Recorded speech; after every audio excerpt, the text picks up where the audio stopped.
Before we begin, watch this video all the way to the end. Every detail matters, and the last moments pull the whole nightmare tight. Don't miss the dawn. Chapter 1, The Man in the Passenger Seat. I hadn't planned to carry anyone that night. I was just a driver, a ferry for things no one would miss, and people who wanted to go unseen. The desert had already cooled, the highway shimmer gone, when he opened my passenger door without asking and slid in with the calm of a man who had just stepped over a line he would never return from. "Put it in gear," he said, setting a duffel between his boots like he was protecting a child. There was black under his nails. He smelled of gasoline and sweet rot. His left eye ticked like a bad clock. I am not the kind of man who goes looking for trouble. Trouble finds me anyway, or maybe I am some kind of lighthouse for it. I told myself I'd kick him out at the next station, but there was no next station, not out there. Just the highway unwinding and the radio murmuring warnings about a prison yard disturbance miles behind us. We traded no names. Sometimes that's how survival works. We hit the junction, and he told me to take the frontage road toward the river. "We've got to pick up 3 others," he said. "Insurance." I didn't ask what he meant. I just kept both hands on the wheel and chased the ribbon of asphalt toward a strip of light that appeared as if the desert was exhaling stars onto the ground. That was the first glimpse of the Serpent's Hymn. It looked like a church that had been taught to sin. Chapter 2, Hostages and Hymns. The 3 others were a family with a flat tire broken down where the county line sign used to be.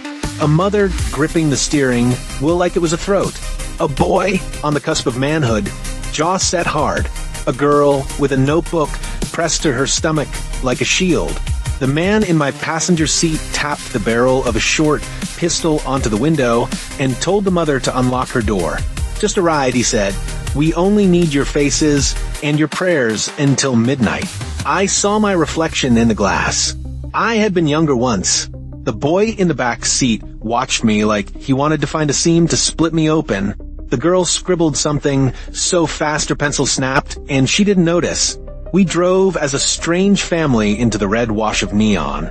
The building ahead gabled like a chapel, but wearing the skin of a roadhouse. Crossbeams of driftwood, lanterns flickering in cages. A sign throbbed. The Serpent's HYMN, sundown to sunup. Beneath it, in hand-painted letters, N.O. Donners. "What's a Donner?" the boy asked. "Someone who makes it," I said. It slipped out.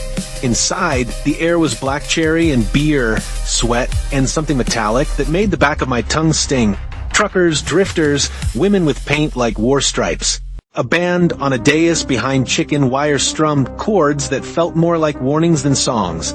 And above the stage, nailed crooked, a wooden serpent wound around a broken organ pipe, its head angled toward the door like it was waiting for something it had tasted before. We found a booth near the back. My passenger set the duffel beneath the table and never let it out of his boots' reach. The mother sat opposite me, eyes on the neon cross pulsing above the bottles. The kids shoulder to shoulder, their reflection doubled in the pitted mirror behind the bar to make it look like we were already outnumbered. "We meet a man at midnight," he told me without looking up. "He helps us over the river. We leave with the music still playing." "Sounds easy," I said. His left eye ticked. "Everything that's going to kill you sounds easy at first." Chapter 3, The Dancer with the Snakeskin Smile. The lights dropped. The band slid into a rhythm that made my blood step. A woman came out with bare feet, her ankles wrapped in bells that didn't chime. She wore a skirt made of leather strips and coins, each coin with a hole punched through like an eye carefully blinded. Around her shoulders, a snakeskin shawl hung in a way that made it look alive when she breathed. She moved like water that had learned to pretend to be human. People who had been shouting prayed with their mouths open and forgot to say amen. The woman stepped onto the bar. She stepped onto the tables. She stepped onto our booth without seeming to bend the wood, and her eyes met mine for a second that felt like being lowered gently into a grave. I saw the mother's knuckles go white. The boy leaned forward with the hunger of the unblooded, and I felt something like pity slice through me, quick and clean. When the woman reached my passenger, she stopped. The bells at her ankles finally rang, a single note like a cracked chalice. She knelt, placed one palm against his cheek, and exhaled into his mouth as if returning something she had stolen from him years ago. His eyelids stopped ticking. "Midnight," he said, eyes on the stage clock. "We're almost through." The second hand jumped, and that is when the first glass shattered and no one cared. When the bartender smiled, and his gums were full of small, precise teeth better suited to a different kind of mouth. When the serpent carved over the bar writhed, only halfway in memory, and I understood the sign on the door had not been a joke. The dancer opened her mouth wider than a jaw should, and the coins on her skirt clattered like rain on a metal roof. She didn't have fangs. Fangs are too polite. She had a mouth made for scooping out a man's heat all at once. The first boy she touched didn't scream so much as deflate, and the people who had prayed began to pray again, much too late. Chapter 4. Bones under the floor. I've been in rooms where violence was a coin everyone had to spend. I've smelled plenty of copper. But this, the air turned to syrup, and the walls shivered, and something inside the bar agreed with something under the ground. The floorboards began to breathe. The mother grabbed her children, shoved them beneath the table. My passenger put one hand on the duffel and the other on his gun. The gun didn't matter. Bullets are for bodies that respect an ending. Patrons who weren't patrons anymore dropped from the rafters like lizards from sun-warm rocks. Every surface grew a face. A trucker swung a pool cue, and the pool cue snapped, and the broken end lodged in a throat that closed around it like with learning to chew. Someone flicked on a flashlight, and the beam cut a clean stripe through the air, carving smoke, and revealing dust that was not dust, tiny shed skins, paper-thin and drifting. "Back," I told the mother. "Kitchen. If there's a freezer." We moved in a crouch. I reached for the duffel, and my passenger yanked it away, eyes flat and unlit. He didn't want to lose whatever he'd come here to keep. I didn't want to lose what was left of my idea of people. We made it to a door stenciled with a cartoon pig. Inside was a walk-in that didn't get cold enough and a wall of knives that had not been washed properly for years. We jammed a crate of onions against the door, and the girl began to cry without sound, her shoulders curling inward like she was trying to shed herself. The boy found a bus tub of limes and salt and began to laugh. There was a window up high, half an arm's width across. The mother stood on a crate for a look and came down white. "Nothing but black," she whispered, like the buildings buried in a hill. The knives were wrong for what we needed. A blade for flesh means nothing when flesh has made other arrangements. I broke 2 mop handles and bound them with duct tape around a broken bottle's long neck. Improvised, like a prayer you don't mean until you do. "Who meets you at midnight?" I asked my passenger, though the clock on the wall had stopped that a minute before. "A man who walks the levee," he said. "A coyote who never leaves tracks. They say he was born without a shadow." He smiled, a little jitter deep. I thought I was paying a man. I didn't know I was feeding a church. The floor thumped. Something heavy dragged itself past the door, paused, sniffed, moved on. We held our breaths and counted. When you count together in a place like that, you become a single creature sharing one small lung. We didn't make it to 60. Chapter 5. The Hungrier Choir. They came in through the vent. Not as smoke, not quite. More like a rumor that learned how to hold a shape. The metal grate bent inward, and a hand that wasn't finished deciding how many fingers it should have reached into the room and found the light switch. It snapped the darkness off, and the bulb went bright enough to show us who we were. For alive and one half alive, because my passenger had stopped blinking again and was listening to something far away and very near. "We need light they can't swallow," I said, not knowing, hoping. I grabbed a crate, climbed, pulled at the bulb until it shattered between my fingers and burned me a little. The darkness came back relieved, like a muscle that had been clenched too long. The door bucked. The mother pressed her back against it, and the boy wedged a steel pan under the knob. The girl reached into her notebook, tore out a page, and thrust at me. It was a sketch of the bar from the outside, but she had drawn something beneath it, a pyramid sunk into sand, stair steps descending into black. She had added 1,000 little teeth, along the edges like waves. You saw it. I asked, when you looked out the window? I think so, she said, or it saw me and showed me. The building is only the mouth. The vent wheezed. The first of them flowed through, her ankles chiming. She was so beautiful, my stomach hurt. She smiled with that snakeskin mouth, and for a second, I had a thought I hate. What if this is what the desert truly wants for all of us to be poured back into it? The mother pulled a can of fryer oil and flung it. The creature blinked and stepped into it instead of out, toes sliding. The boy struck a match. The flame flared and clung, and the bells on her ankles screamed as metal learned a new language. She retreated into smoke that moved wrong, and the smoke moaned like a choir warming up for the hymn before the killing starts. We didn't wait. We pushed the crate from the window hole, and I climbed first, the metal edge biting my belly. Outside, the desert wasn't black after all. It was the color of old glass. We dropped one by one into an alley of stacked pallets and tires. The bar's walls were not wood on this side. They were stone. The stones had been bitten once, and then polished by tongues. The patterns weren't decorations. They were teeth marks. We ran along the wall, and the wall curved like the rim of something hungry. On the far side, the parking lot was a field of hunched cars like a herd dozing at a polluted waterhole, hoods warm, windshields reflecting 1,000 versions of our fear. The band hadn't stopped playing. The music was faster now, impatient. A long-haul trucker stood, smoking near his rig with a road map hanging from his back pocket. His jaw clicked open, then snapped shut as he saw us. Whatever he had been invited to, he had not RSVP'd yet. "You hear that?" He asked me like we were the only two left who spoke human. "Sounds like a hymn I used to know, and a joke I never got." "Headlights," I said.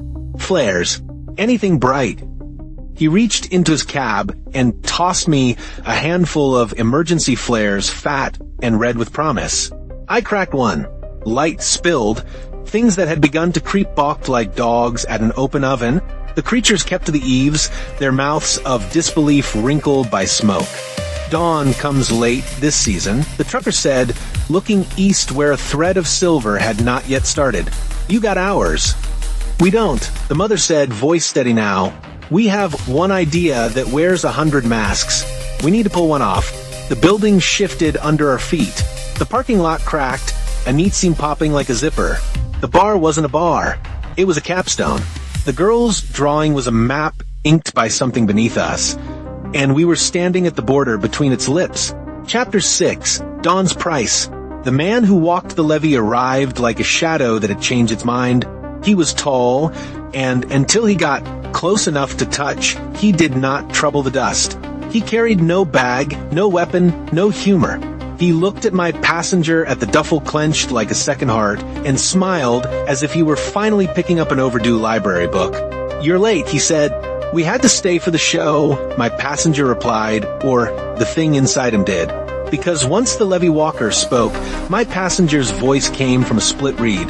The levee walker turned his face to me. "You brought daylight?" he asked, seeing the flares. "I brought regret." I said. "Those burn longer," he said with a smile that was not kind. "If you want to live, break the roof." "How?" the mother asked. He pointed to the serpent carving overhead. Up close, it was not a carving. It was a beam covering a gap, its belly riven with old nail holes. The trucker revved his engine. The girl tied a scarf over her hair like she was going to church. The boy picked up a tire iron. We moved together. That is something you learn when you want to outlive a story. Find a rhythm with strangers. We spiked flares into the cracks so color poured like coals. We threw chains over beams. We backed the rig until the cables sang. Something inside the bar howled a word made of vowels my throat refused. The levee walker cut his eyes upward, not helping hands in his coat, like he was counting. "This place eats what we drag to it," he said. "When it's full, it sleeps. Tonight you overfed it." "Who fed it first?" I asked. "Men like me," he said. "Men like him." He tipped his chin toward my passenger, who was tearing his own palm open and licking what came out with a devotion I had only ever seen in people who believed the next life hated them less than the present one. "Pull," the trucker yelled. The chain tightened, the beam groaned, The serpents painted I popped and rolled to the asphalt like a coin deciding whose pocket it wanted. They poured out of every broken place then. Barmaids with arms winging into leather. Bouncers whose chests cracked open and showed empty shelves. The dancer, not burned enough, moving on knees that bent the wrong way, with a grace that made my bones itch. I stepped forward with a flare in one hand and my ugly bottle-mop spear in the other. It wasn't courage. It was arithmetic. We held them long enough. The beam tore free with a bellow. Roof boards lifted. Night breathed in, and then the first knife edge of a false dawn cut the darkness. The east had taken its time, but at last it remembered us. The light didn't kill them like in the stories where the world is merciful. It simply made them honest. Their borrowed skins steamed off in strips, and underneath were shapes that had not decided what they wanted yet. All hunger and choice, and the sunlight forced them to pick, and they could not. They fell into pieces that tried to crawl back together and couldn't remember the arrangement. The dancer looked at me once, the way she had at the beginning, and smiled with a mouth that had decided to gentler teeth for a second. Then she was a shadow, then ash before even ash, and the bells on her ankles lay quiet. The levee walker watched with appreciation, as if we had performed a trick he had paid to see. My passenger clutched his duffel and started toward the levee walker with the steps of a child who has been promised a ride on a dangerous animal. The boy did not wait for me. He swung the tire iron. It connected not with the man's head, but with the duffel. It burst. Money fanned out across the lot in a small green flock. For a full breath, those bills lifted, took the light, became leaves, and then they were just paper that had been in the wrong place too long. The levee walker did not bend to gather them. He stepped back, offended at the human of it. The mother shouted something that was probably her son's name and probably also mine. The trucker laughed once. The laugh a man makes when a plan he did not believe in works. The building settled around us into the shape of a ruin. In the new light, the roadhouse was only the top of a staircase that ran down into a basin rimmed by thorn and bone. The parking lot was a crust on a mouth. Dawn, the levee walker said, sighing like a landlord at closing time, "Lucky we made our own," I said. He looked at me with curiosity that had no warmth. "No, you borrowed it. It always comes due." He left with the quickness of a shadow, finding an older object to throw itself against. We loaded into my car and the trucker's rig, and every working engine left roaring. We did not look back until we could not help it. From the ridge, we saw the building for what it was, a cap perched on a wound cut into the desert long before my father forgot my name, long before any of this. We crossed the river when the sun was full and honest. The mother held the girl's hand. The boy fell asleep with the tire iron on his lap. My passenger sat beside me, his left eye finally quiet, a smile on his lips that did not belong to any human I had known. He looked lighter without his money, as if a chain had been cut. "What now?" he asked. "Now you walk," I said, pulling over. "And you keep walking until the part of you that wants to go back dies of thirst." He got out. He didn't argue. Some losses are freeing. He walked into the heat shimmer, and for a moment I thought I saw another shape walking with him, taller, narrower, made of noon. I kept driving. I took the mother and her kids as far as I could, then farther. The road had never looked so full of blood and promises, and both of those tend to spoil fast. I am telling you this so you remember the shape of the place. If you ever see a roadhouse dressed in a church of stolen wood, if you ever hear a song that makes your blood step backward instead of forward, if a woman looks at you with a mouth that could be a nest for knives, leave. Don't wait for midnight. Don't let anyone put their bag under your table. Don't order anything that tastes like cherries and pennies. Drive until the sun is behind you, and then keep going. Because the desert has many mouths. Some sing the whole night, and dawn, when it comes, charges interest. If you made it to the end, thank you for riding through the night with me. Please subscribe to the channel, activate notifications so you never miss a new tale. Drop a like if this chilled you, leave a comment with your favorite moment, and share this video with someone who loves a good scare.